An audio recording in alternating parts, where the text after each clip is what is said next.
Hoy vamos a hablar de núcleo. ¿Me pueden decir algo del núcleo? ¿Qué es? Es el compartimento celular en donde se guarda el material genético. Ujú. Eh, Aquí lo estoy dibujando. ¿Dónde se almacena el ADN? ¿Listo? ¿Ven la forma que yo le hice? de los polos. Sí, yo creo que sí se alcanza a ver. ¿Esos son los poros nucleares? Estos serían los poros nucleares. Bueno, acá tenemos el núcleo, entonces esto aquí lo vamos a ampliar acá.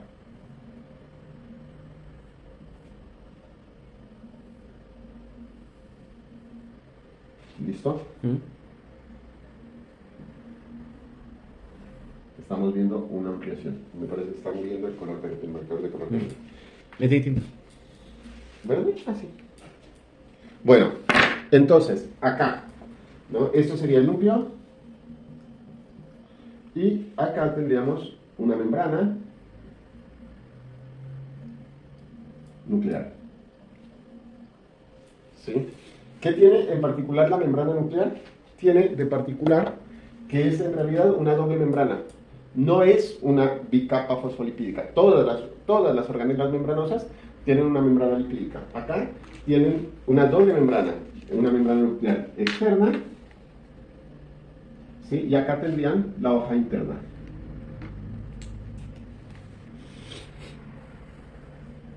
¿Listo? ¿Mm? Y las dos membranas obviamente se unen acá y forman este espacio,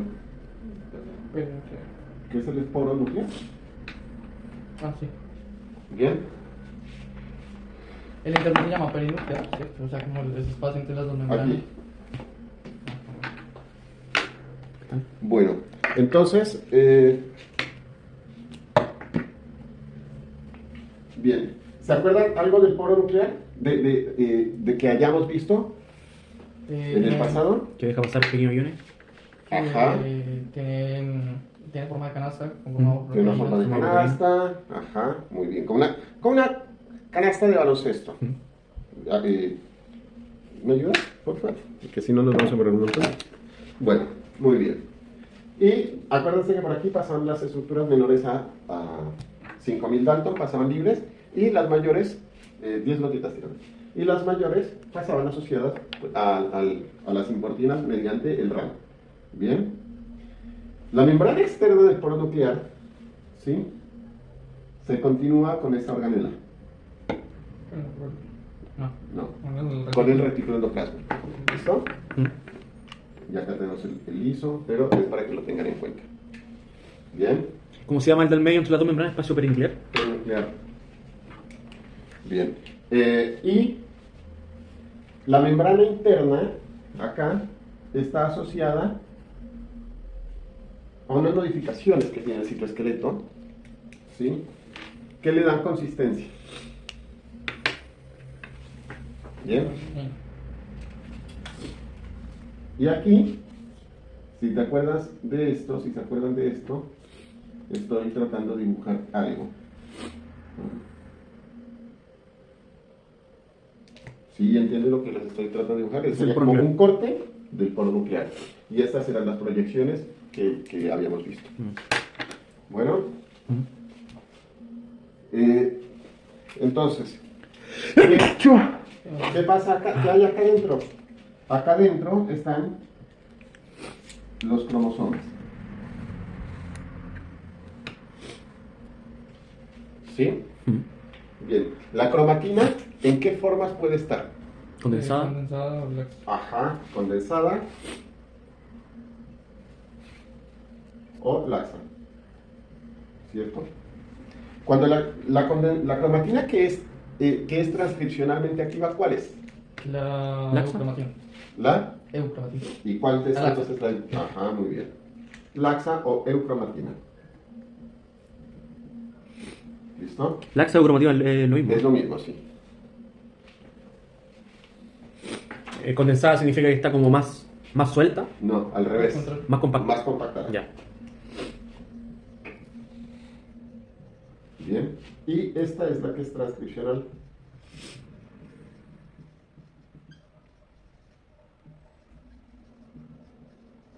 hay unos cálculos que dicen que si tú agarraras una molécula de ADN, sí, o sea, si tú agarraras el ADN y lo desenrollaras y lo estiraras, mediría 2 metros, ¿no? Entonces, imagínate cómo va a caber 2 metros dentro de algo que ni siquiera podemos ver a ojo desnudo, ¿sí? Y eso es por la condensación que tiene el cromosoma, ¿sí? Entonces, los cromosomas, o sea, así los vemos en procesos mitóticos, pero en realidad el cromosoma va a estar así, y tiene unas zonas condensadas y otras zonas no condensadas, pero se ve así. Cuando el cromosoma empieza a organizarse para poderse dividir, migrar a los polos en el proceso de mitosis o proceso de meiosis, se reorganiza, se condensa y ya lo vemos así. ¿Listo? Muy bien, perfecto. Entonces, acá en la imagen, allá, vamos a ver cómo es. Igual esto ya lo habíamos visto, ¿sí? ¿Acá puedo borrar? Sí. Ya habíamos visto cómo era un cromosoma. Pregunta, debajo de la membrana nuclear interna hay una Laminina. laminina, ¿cierto? Sí, es lo que te decía, la modificación del citoesqueleto es laminina. Eso le da resistencia. Exactamente. Entonces, tú tienes los cromosomas. Bien, entonces, yo les voy a dibujar el mismo cromosoma en 2 fases diferentes del proceso de división celular. ¿Listo? Entonces, me quedé por arriba.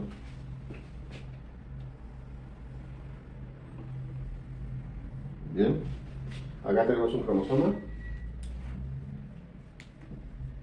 en G1. ¿Listo? Vamos a decir que este es el cromosoma Pepito, para que quede claro. ¿Sí? Y acá vamos a ver el mismo cromosoma Pepito.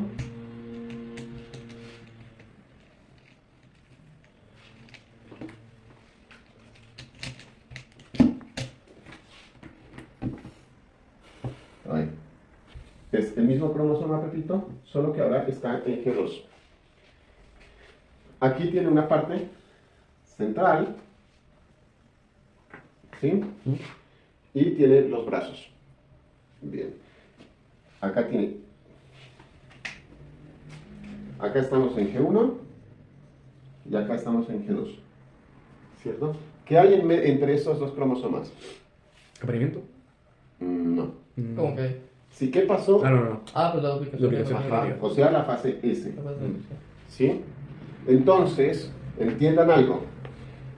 En mitosis, ¿sí? Hay esto, porque nosotros estamos convencidos porque es como lo vemos en el cine, como lo vemos en las series de televisión y todo, y entendemos como que el cromosoma como algo que se parece una X y acá un centrómero. El cromosoma, cuando no es mitótico y está condensado y está antes de la fase S, se ve así. Y después de la fase S, o sea, ya en G2, se ve así. Y estas se llaman cromátides hermanas.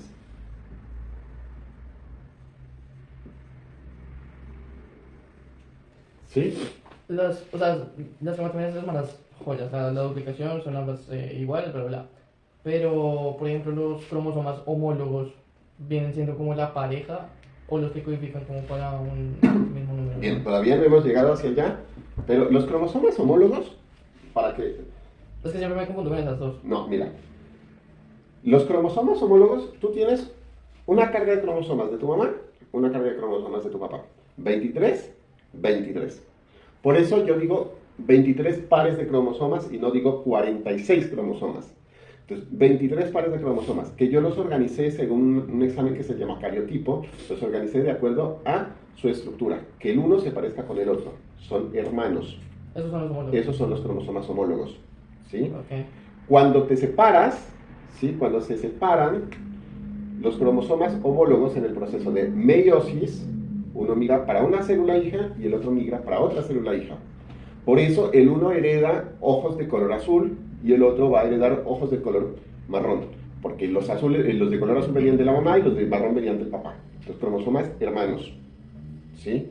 Cromátides hermanas es, en un proceso de duplicación, es el mismo cromosoma que tenía que duplicar el material genético, porque lo tiene que duplicar, ¿sí? Pero este es una copia exacta de este. Sáquico de gemelos en acción. O sea, tú divides esto así, después, para la migración a los polos, y esto, la célula que hereda esta parte, es exactamente igual a la célula que hereda esa otra parte. ¿Bien? ¿Se entendió el concepto de cromátides hermanas y de cromosomas homólogos? Sí. No son lo mismo. ¿Bien? Entonces, ¿qué es la cromatina? Es una estructura. Claro, es el cromosoma asociado a histonas. La proteína cistonas. Proteínas histonas. Bien, entonces, luego vamos a ver igual el enrollamiento. Pero lo que yo necesitaba que entiendan es esto, que lo pueden ver allá. ¿Sí? Bien, entonces, el cromosoma tiene unas partes. ¿Sí? Esto que está acá en el centro, que es un centrómero. ¿Sí? Y estos, que son los brazos. Acá tenemos un brazo corto y acá tenemos un brazo largo. ¿Cierto? Y acá tenemos en el extremo, tenemos esto, que son los telómeros. ¿Listo? Bien. Entonces, acá tenemos el centrómero. ¿Para qué sirve el centrómero? O sea, ¿o qué es el centrómero? ¿Eso es para poder dividir en la división? Tú imagínate que el centrómero es una estructura, miras que está más condensada que el resto, ¿no? Es una estructura rígida que se puede asociar a otra estructura, rojo, ¿sí? De manera que en el proceso de división celular va tirando al cromosoma de ahí y se lo va llevando, ¿sí? Que esta estructura serían los microtúbulos. ¿Sí? Entonces el centrómero es ese lugar que sirve para la migración de los cromosomas. ¿Listo? El brazo corto y el brazo largo, aquí es donde vamos a encontrar los genes. ¿Sí? Y en los telómeros... ¿Va a tener telómero arriba y abajo? Sí, porque los telómeros son los extremos del cromosoma. ¿Sí? Entonces, en los telómeros todo esto es ADN repetitivo. O sea, son secuencias repetitivas que no codifican. Y es importante saber que no codifican porque los telómeros se van acortando cada vez que se avanza en el proceso de división celular. O sea, hay una cosa que se llama, hay un concurso de hecho, que se llama el concurso del ratón de Matusalén. ¿Saben quién es Matusalén? No. En la Biblia, Matusalén es la persona que aparece que se ha reportado que vivió más tiempo. ¿Sí? Exactamente, por eso se dice que vive los años de Matusalén. Bueno, entonces, el ratón de Matusalén básicamente lo que están haciendo es, a través de varias ciencias, tratar de encontrar una fórmula anti-envejecimiento. ¿Sí? Y desde el punto de vista de la genética, en lo que se está trabajando es en impedir el acortamiento telomérico. Porque si tú tienes aquí el gen Y esto es telómero, ¿sí? Una división. Y te la pinto en otro color para no estar haciendo lo mismo. Otra división. ¿Listo? Y luego tienes otra división. Y luego tienes otra división. Y nuevamente tienes otra. Así. Hasta que llega un momento y ¡pum! Te llevaste un fragmento del cromosoma Y. ¿Sí? Que es una de las cosas que pasaban con la oveja Dolly. La oveja Dolly era una oveja que se clonó a finales de los 90, a principios de los 2000. ¿Qué cuánto se clonó? Dolly era una oveja bebé, tenía la edad de un bebé, pero la edad telomérica de la oveja de la que sacaron el material genético, que ya tenía los cromosomas viejos, porque ya tenía un acortamiento telomérico bastante importante. ¿Listo? Bien. Entonces, recuerden, antes de G1 el cromosoma va a estar así, y a partir de G2 ya va a estar conformado por dos cromátides. Esto es una cromátide y estas serían dos cromátides. ¿Bien? Perfecto. Entonces, eso que lo han visto, ¿saben lo que es? Eso es un cariotipo. Un cariotipo es un examen que se hace en genética para clasificar los cromosomas de acuerdo a su estructura. ¿Sí? Un cromosoma lo que se hace es inducir a las células en un proceso de división, luego se bloquea la división, ¿sí? Y cuando digo se bloquea la división se impide se impide la migración, con colchicina, y se impide que se sigan enrollando más los cromosomas. Luego hay una lisis mecánica. La lisis mecánica es eso. Tú tienes arriba un gotero, tienes abajo un portaobjetos y dejas que caiga una gota. Al golpear, la célula se tiene que lisar y el núcleo se tiene que expandir y tú vas a ver eso. No se ve tan lindo, ¿no? Porque luego tú lo vas a ver y lo vas a clasificar y vas a decir, este se parece con este y por estas estructuras son el cromosoma 1 y así. Bueno, y tú vas agarrando el cariotipo. Luego hay otras técnicas para ayudarse que son las técnicas de bandeo, porque un cromosoma, porque si no está con bandeo, todo lo vas a ver del mismo color. Entonces las técnicas de bandeo te ayudan a clasificar mejor todavía que cuál cromosoma es homólogo con cuál. Pregunta, por ejemplo, el cromosoma 1, el cromosoma 12, qué sé yo, ¿siempre se van a ver de esa manera o difiere del individuo? No, a ver, no es tanto que difiere. Claro, digo, por ejemplo, en la longitud de los brazos. No, eso tiene que ver, por eso te digo, el bandeo apoya un montón. Porque eso depende al ser en un proceso que no es tan, que no está tan estandarizado, porque tú puedes agarrar una célula en la cual el cromosoma 1 estaba así, y otra en la que el mismo cromosoma 1 estaba mucho más condensado y ya lo ves así. ¿Sí? Entonces no es tan, depende mucho del citogenetista. No cualquier persona hace citogenética. Para ser citogenetista, es como ser citogenetista para mí es como ser patólogo de los cromosomas. Ese mismo grado de conocimiento tienen que tener. ¿Sí? Y la gente que hace citogenética sin apoyos moleculares es contada. ¿Sí? Pero lo que sí es que de acuerdo, si todas las células reciben el mismo tratamiento, si todos los cromosomas dentro de una célula reciben el mismo tratamiento, ¿por qué? Porque el agente que te impide la condensación entró al mismo tiempo a la membrana celular para todos los mismos cromosomas. ¿Sí me entiendes? Tal vez tú agarras un cromosoma acá y que está muy bonito, una célula acá que está muy, muy bonita, y por allá hay una que no está tan bonita. ¿Sí? Pero resulta que esta te gustó más, y es justo, todos estos cromosomas tienen como, al estar dentro de la misma célula, tienen exactamente el mismo tratamiento, y eso es lo que te facilita clasificarlos de esa manera. ¿Bien? Entonces mira que allá, por eso yo digo, si tú te pones a contar acá, tienes 1, 2, 3, 4, 5, 6 y un montón más. ¿Sí? Entonces, es mucho mejor acostumbrarse a decir un par, 2 pares, 3 pares, 4 pares. ¿Ya? ¿Por qué? Porque no puedo rayar, pero estoy tentado. Porque este podría ser tranquilamente el cromosoma de tu papá y este el cromosoma de tu mamá. Donde es realmente evidente es acá, en el par sexual. Sí. Este individuo que está en la pantalla, ¿qué es? Es... ¿Segura? Es hombre porque el X más grande. Es hombre, mire, tiene un cromosoma Y, ¿sí? ¿Verdad? Sí. Sí, bueno, perfecto. Entonces, ahí es más evidente decir que, obviamente, la madre aporta cromosoma Y. No.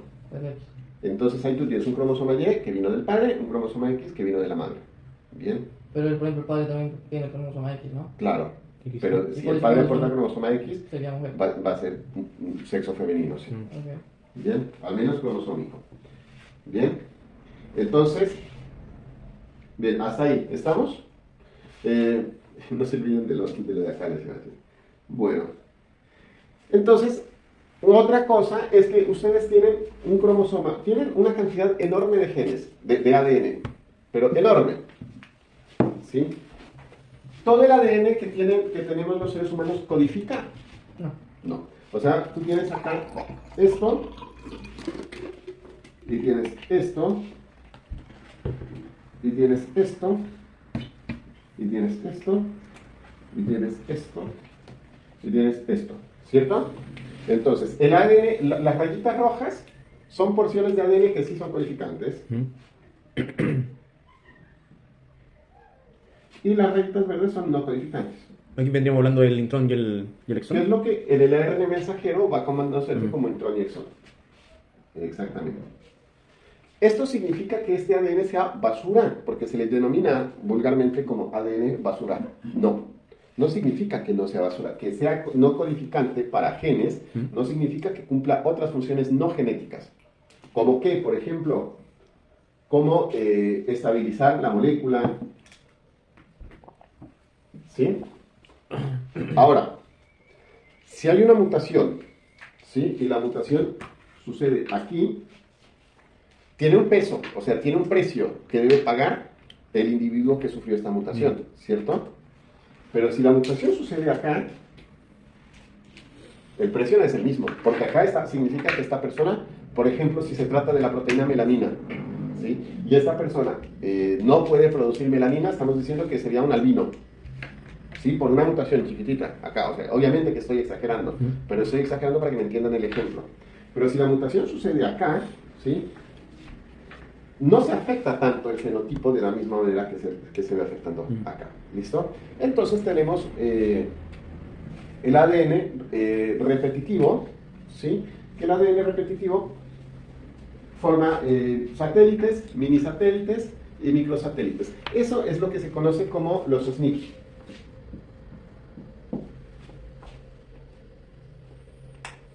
¿Sí? Y en tándem es repetición. ¿Sí?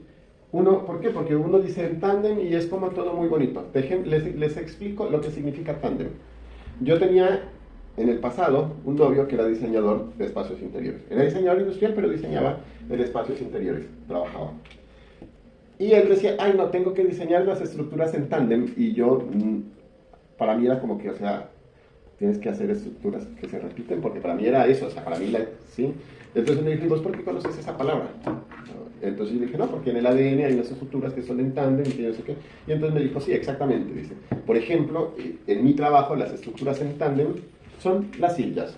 Dice, estas sillas que vienen pegadas una con la otra, dice, y yo diseño una y copio y pego, y ahí tengo un montón. Dice, eso es lo que se llama son estructuras en tándem. Entonces, acá en repetición, ¿qué sería? Por ejemplo, esto.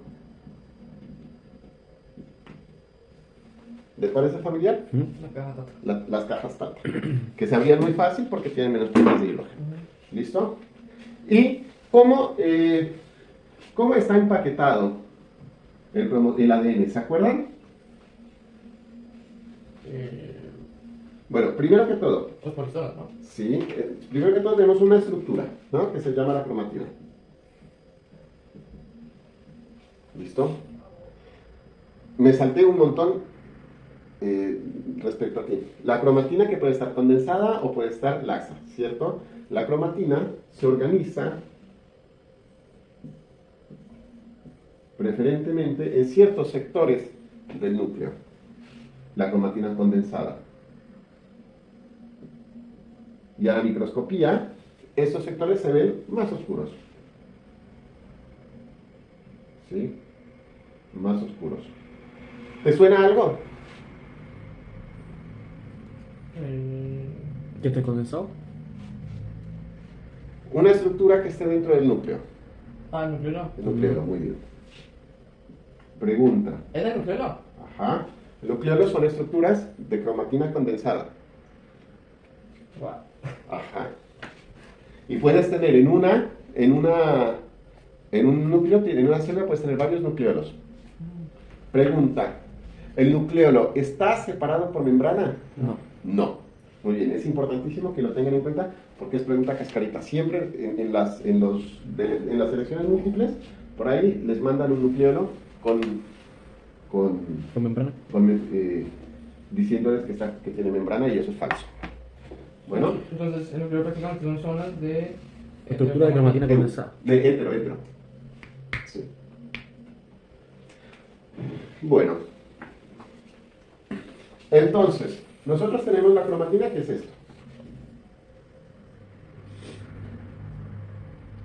¿Cierto? Esto es la molécula de ADN. ¿Cierto? Entonces, esta molécula de ADN se empieza a enrollar y formaría una cosita de estas. Así. ¿Cierto? Y luego tenemos así y otra cosita así. Y luego tenemos otra cosita así. ¿Cierto? ¿Cómo se llaman estas cositas? Creo que está el machete allá. Histonas. Estos son los nucleosomas. Vamos a ver. Bien. Estos son. Cuatro, cinco, cuatro. Estas cositas. Estos son los nucleosomas. ¿Sí? Entonces, estos, a ver, el ADN, ¿de qué carga tiene el ADN? ¿Qué carga? Ujú. ¿Cómo que carga? Eléctrica. Ah, arriba. Negativa. ¿Listo? Entonces el ADN tiene una carga negativa. ¿Listo? Y hay unas proteínas, ¿sí? Que para fijarse al ADN van a tener unas cargas positivas. Ah, sí, que son ricas en aminoácidos Ajá. básicos. Exactamente. Estas proteínas son las histonas.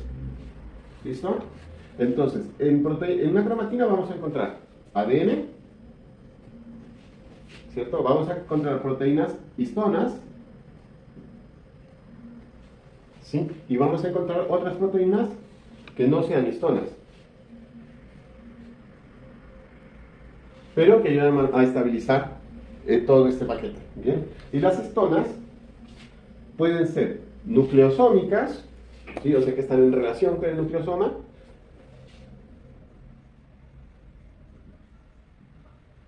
y pueden ser no nucleosómicas, o sea que estarían estabilizando ya esta perla.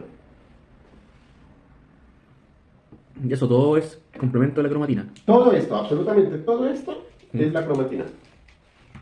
Pregunta, el nucleosoma es el octámero de histonas y el ADN Y el enrollado, ADN y el enrollado. ADN espaciado. Exactamente. ¿Qué dijiste? ¿Cómo fue? Ajá, mira, acá tú tienes esto, sería.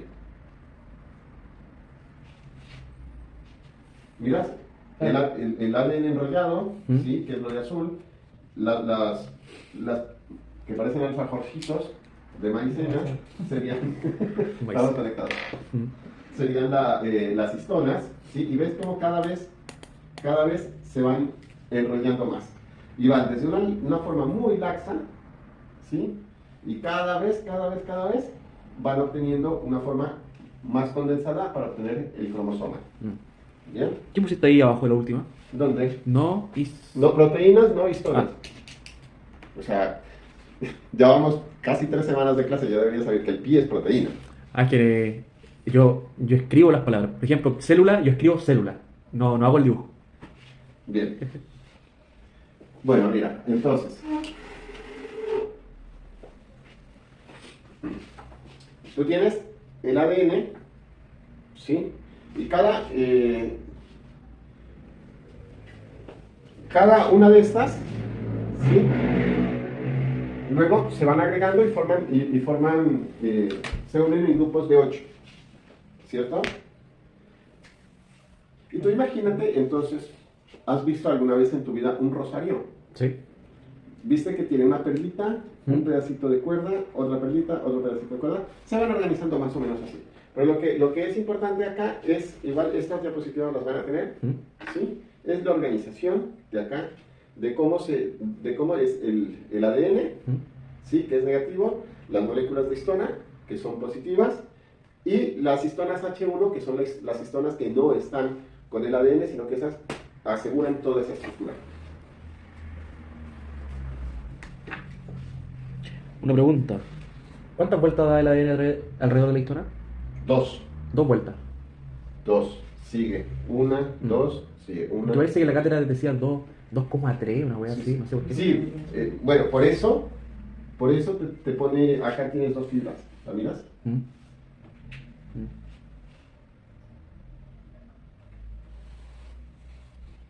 Entonces la histona H1 es la que va firmando la histona La histona H1 es la que Es no nucleosómica. es no nucleosómica, sí.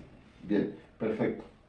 Entonces, cuando yo les digo esta ecuación, fenotipo es igual a genotipo más ambiente, ¿entienden de lo que les estoy hablando? Que el fenotipo puede venir del ADN de los padres, tanto como del ambiente circulante. ¿Qué es el fenotipo? Es todo lo que podemos ver. Ajá, o medir. Sí, son las características físicas. Sí.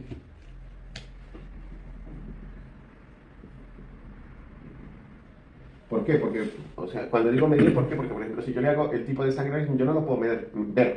Pero sí, si le pongo un antígeno, yo sé que va a reaccionar y de acuerdo a esa reacción voy a decir este tipo de sangre A, o B, o AB, u O. ¿Listo? El genotipo es la codificación en el ADN, ¿cierto? Sí.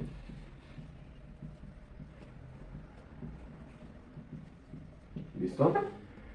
Y el ambiente sería el ambiente donde se desarrolla, ¿cierto? A esto se le denomina epigenética. ¿Lo sabían? Epi, de estar por encima de, y genética, pues de los genes.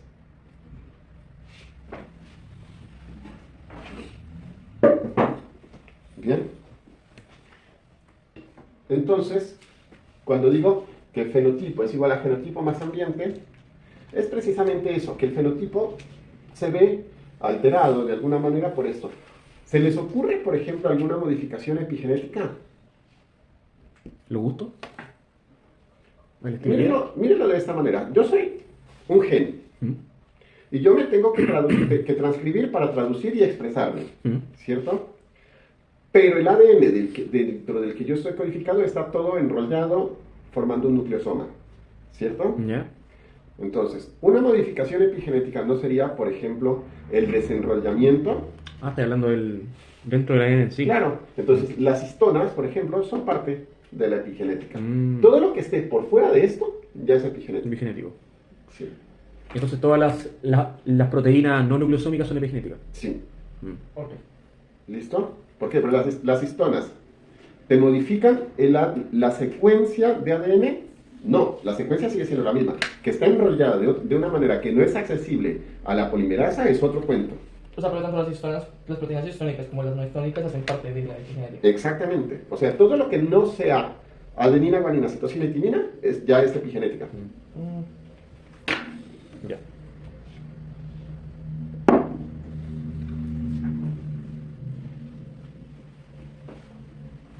Bien, entonces acá van a ver lo que les estaba diciendo. Las histonas, ¿sí? Están, al estar enrollando el ADN, no permiten el acceso de la polimerasa y el gen no se puede transcribir. ¿Listo? Entonces, ¿qué es lo que pueden hacer las histonas? Se pueden acetilar o se pueden desacetilar. ¿Acetilar qué significaría? Así como... Que se les agrega un grupo acetilo. Ah, ya. Acá. Sí, suponiéndose que aquí, pues obviamente aquí, así, ¿no? Si se agrega acá en las histonas un grupo acetilo, se dice pues que están acetiladas, ¿cierto? Y si se le suprime ese grupo acetilo, están desacetiladas. ¿Estamos? Sí. Bueno, entonces, las histonas que están acetiladas son inaccesibles a la polimerasa, o sea que inhiben la transcripción. Y las que están desacetiladas dan el semáforo en verde para la transcripción. Entonces, si está desacetilado, se puede codificar. Pues no, codificado ya está. No, se puede, por ejemplo, no sé, Procesar, se puede transcribir. ya. Ok. ¿Listo? Entonces, eso es para que lo tengan en cuenta. O sea, más o menos como que la acetilación para lo que serían los mecanismos genéticos. Exactamente. Pero eso es fisiológico, ¿eh? O sea, no es... Eso está pasando en este momento ok. dentro de nosotros. O sea, eso es normal que suceda. ¿Cuándo se van a desacetilar? Cuando nosotros necesitamos transcribir un gen. Ah, ya. ¿Sí? O cuando lo necesitamos traducir. ¿Bien? Entonces, mira acá.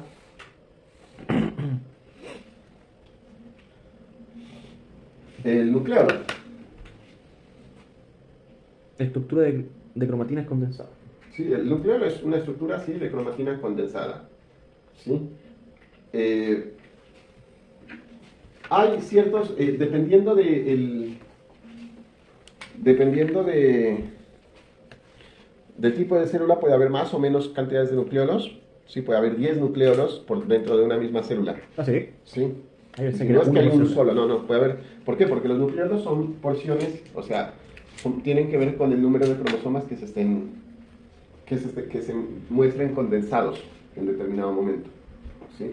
No se olviden por nada del mundo que el nucleolo no está envuelto en una membrana. O sea, es una sola hipercrómica, hipercoloreada, más densa, pero no está envuelto en una membrana. La imagen que pusiste ahí, Uh-huh. la envoltura vendría siendo el núcleo en sí. Claro, mira, todo esto El núcleo. es el núcleo. Mira los poros acá, sí, y tienes un corte Ok. coronario. Un corte Sí. coronario está. ¿Mm? ¿Sí? Y el núcleo vendría siendo lo morado. El nucleolo sería la parte, sí, Ya. morada. Bien. Y bueno, Entonces, bueno, el nucleolo eso.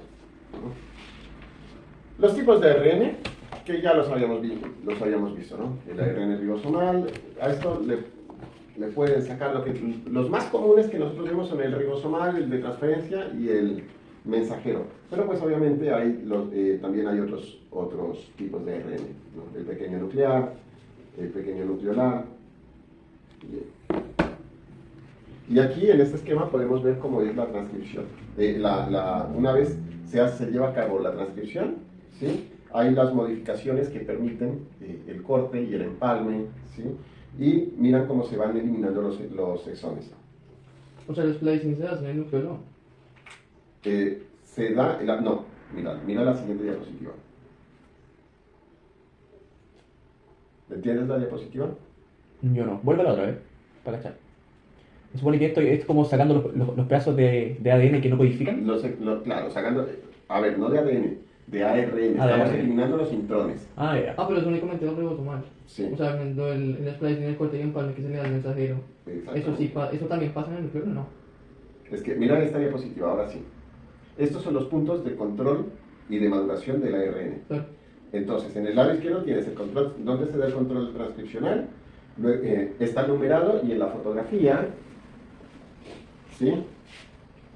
En cada uno de estos se te va diciendo dónde es. Por ejemplo, bueno, acá tienes la modificación de la proteína, acá tienes en la transcripción el control transcripcional, o sea, la eliminación de los intrones, ¿cierto? Es como el proceso de cómo se elimina un intrón. Exactamente, y quedan los exones, que los ves acá. Claro, pero eso pasa Dentro del núcleo. Pero no pasa en el nucleolo. Mm, Es que eso es lo que decía la diapositiva anterior. Sí, la diapositiva anterior te la ponía así. Lo voy a investigar y te mando. Porque no te parámetros, o sea, yo tenía entendido que pasaba en el núcleo plasma, pues. Claro, para mí está en el nucleoplasma. Bien, luego tienes el procesamiento del ARN, que es donde le agregas la caperuza y la cola. ¿Sí? Acuérdense que ni la caperuza ni la cola están codificados dentro de la molécula de ADN. ¿No? Eso se agrega enzimáticamente. El transporte y la localización, o sea, hacia dónde se tiene que ir el ARN mensajero, si se tiene que ir al citoplasma o si se tiene que ir o si se tiene que ir ¿A las compartimentaciones? Retículo endoplasma. Ah. O si hay algún problema con el ASRN que tenga que degradarse, por ejemplo. ¿Listo? Entonces, en la degradación, ¿cuándo queremos degradar el ARN? O sea, ¿qué pasa si yo tengo, por ejemplo, yo almuerzo, ¿no? Va a ser bien absurdo, pero yo me comí 17 alfajores. ¿Qué pasó con mi glucemia? Subió. Se disparó, ¿cierto?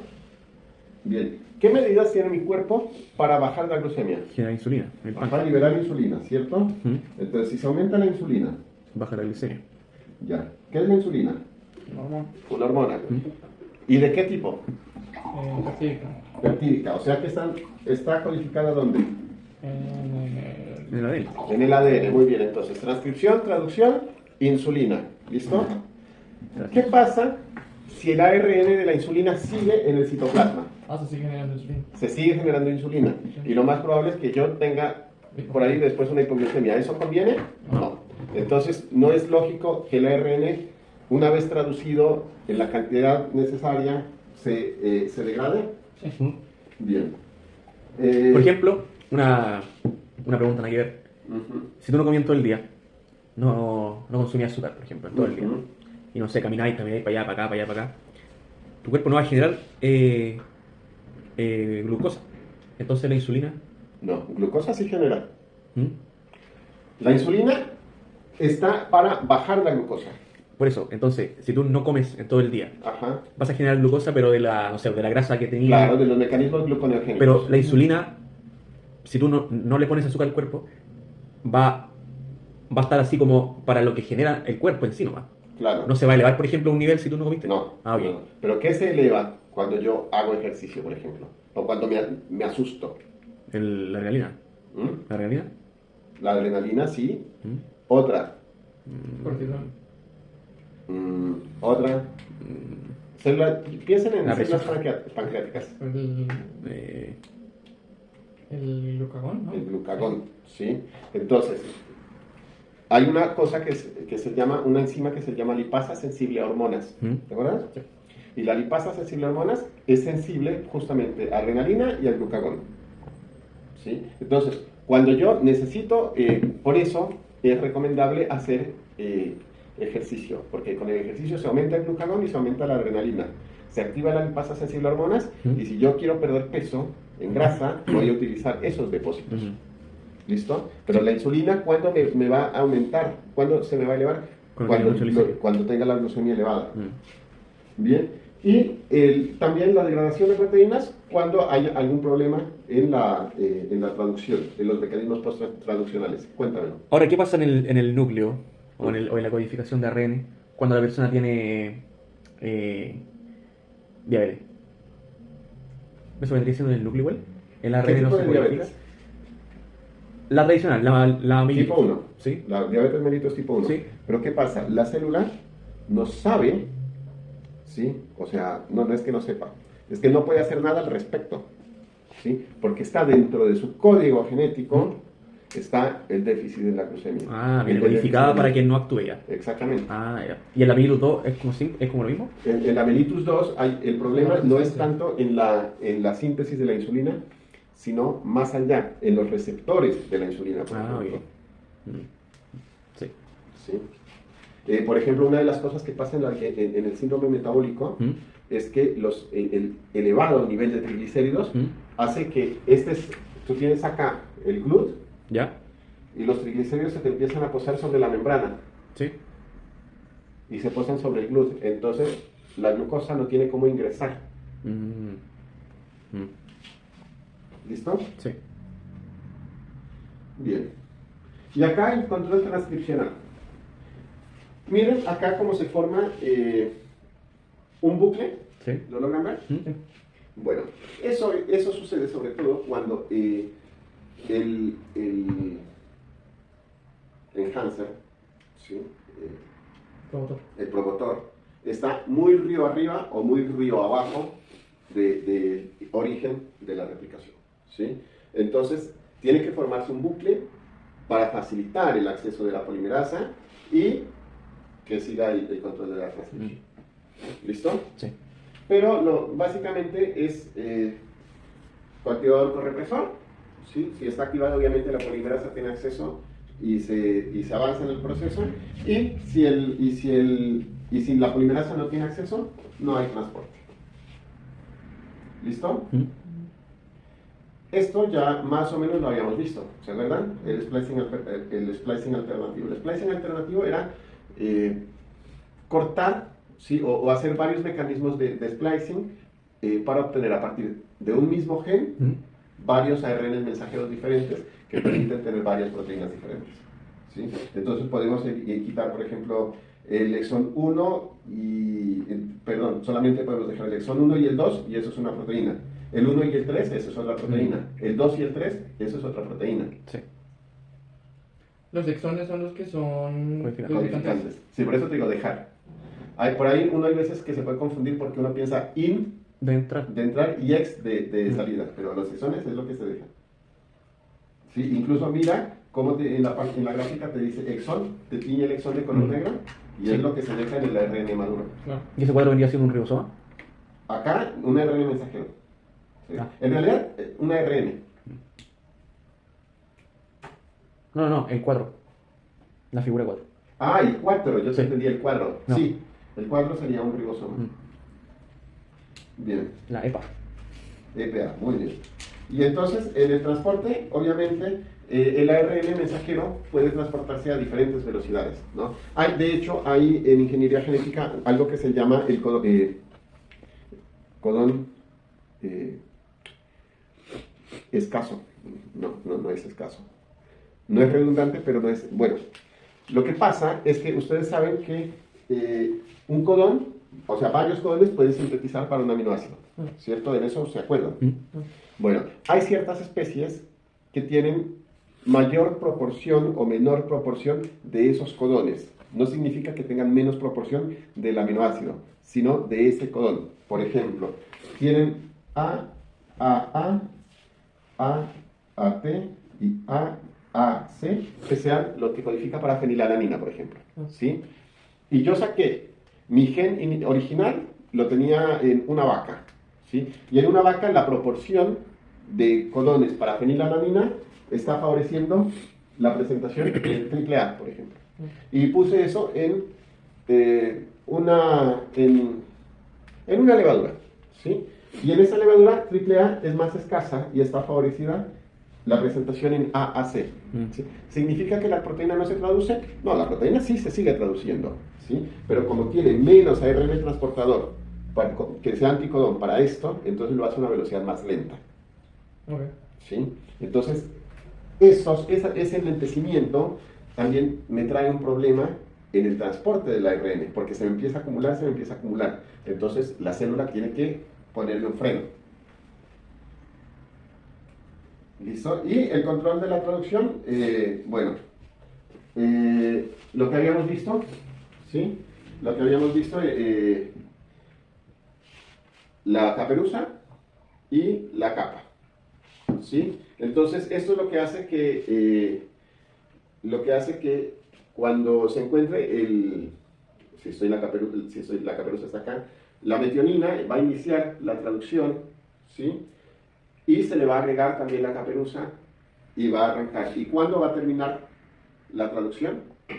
Cuando se encuentre un codón de terminación. ¿Listo? Ahora, sí, me acuerdo que la metionina empezaba el tema de la traducción. ¿El codón sirve como para proteger el aminoácido en sí? O sea, o lo traducido. Como el codón. La caperuza. La caperuza, sí. Es para darle estabilidad. Sí, la caperuza. Vale, sí, después la caperuza se tiene que ir. Ah, ya. Sí. Después la caperuza se tiene que ir. Ya. Bien. Y en el control de la degradación, lo que habíamos dicho antes, o sea, un ARN que tenga un problema y que la célula logre detectar que hay ese problema, se tiene que degradar. O cuando hay exceso de ese ARN, porque la cantidad de proteína que la célula necesitaba ya se terminó de sintetizar y ya alcanzó a ese nivel, se tiene que ir. No es que va a estar ahí, porque si no la célula va a estar siempre sintetizando la misma cantidad de proteínas. Perdón, listo. ¿Estamos? Sí. Bien. ¿Alguna pregunta? ¿Alguna duda o algo que necesiten que volvamos a ver?